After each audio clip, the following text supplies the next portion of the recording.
ഇത് ഉണക്കമീൻ ഫ്രൈ ആണ്. ഇതേ കണ്ടോ, ഉണക്കമീൻ ഫ്രൈ ആണ്. അപ്പോൾ ഉണക്കമീൻ ഫ്രൈ ചെയ്ത് എടുത്തിട്ടുണ്ട്.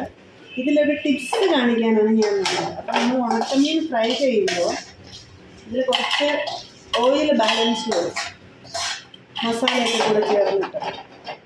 നമ്മൾ ലാസ്റ്റാണല്ലോ മസാല ഇടുന്നത്. അപ്പോൾ മസാലയൊക്കെ കൂടെ ചേർന്നിട്ട് ഓയിൽ കുറച്ച് ബാലൻസ് വരും. അതിനകത്ത് കുറച്ച് തേങ്ങാപ്പീര നമ്മളിട്ടിട്ട് ആ ഓയിലിനകത്ത്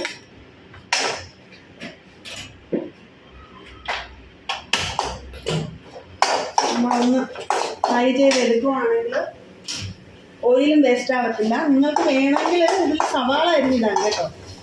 ഞാനിപ്പോൾ അത് ചെയ്യുന്നില്ല. ജസ്റ്റ് ഈ ഓയിലിനകത്ത് കുറച്ച് തേങ്ങ ചിരണ്ടിയിട്ട് ഒന്ന് ഫ്രൈ ചെയ്തെടുക്കുകയാണ്. സൂപ്പറാണ് കേട്ടോ. ഇതിൻ്റെ ഒരു മസാലയൊക്കെ ഇതിനകത്ത് പിടിച്ചിട്ട്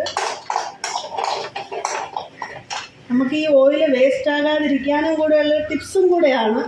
രണ്ടാമത്തെ കാര്യം എന്ന് പറഞ്ഞാൽ ഇത് സൂപ്പർ ടേസ്റ്റാണ്. നമ്മൾ ചിക്കനൊക്കെ ഫ്രൈ ചെയ്തെടുക്കുമ്പോൾ അതിൽ മസാലയുടെ പൊടിയൊക്കെ കാണത്തില്ലേ, അപ്പോൾ അതുപോലെ ഇത് നമ്മൾ കുറച്ച് ക്വാണ്ടിറ്റി ആയിട്ട് വേണമെങ്കിലും നമുക്കിങ്ങനെ ചെയ്യാൻ കേട്ടോ. ആരെങ്കിലുമൊക്കെ വരുമ്പോഴേ ഉണക്കമീനൊക്കെ ഫ്രൈ ഉണ്ടാക്കുമ്പോൾ അതിൻ്റെ കൂട്ടത്തിൽ നമുക്ക് കുറച്ച് സവാളയും കറിവേപ്പിലയും പച്ചമുളകും ഈ തേങ്ങാപ്പീരയൊക്കെ ഇങ്ങനെ ഫ്രൈ ചെയ്തെടുക്കാം.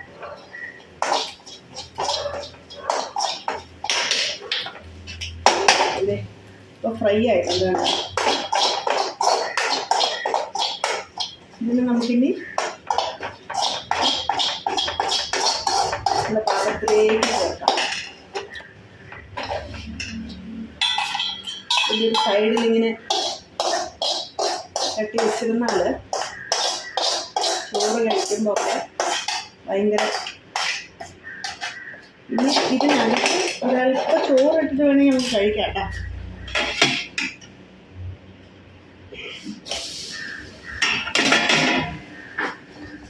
പണ്ടൊക്കെ ഇങ്ങനെയാണ്, കറിച്ചട്ടിക്കകത്തും ഊഞ്ഞത്തിക്കകത്തൊക്കെ ചോറ് ഇട്ടിട്ട് ഇങ്ങനെ കഴിക്കും. ഭയങ്കര ടേസ്റ്റാണ്. ഇതിപ്പോൾ ഉടനെ കഴിക്കാൻ പറ്റില്ല, അത് ചൂടായിരിക്കും. എന്നാലും നമ്മളിതിനകത്ത് ഈ അരപ്പൊക്കെ ഇതിലിങ്ങനെ കിടക്കി വെച്ചിരുന്നാൽ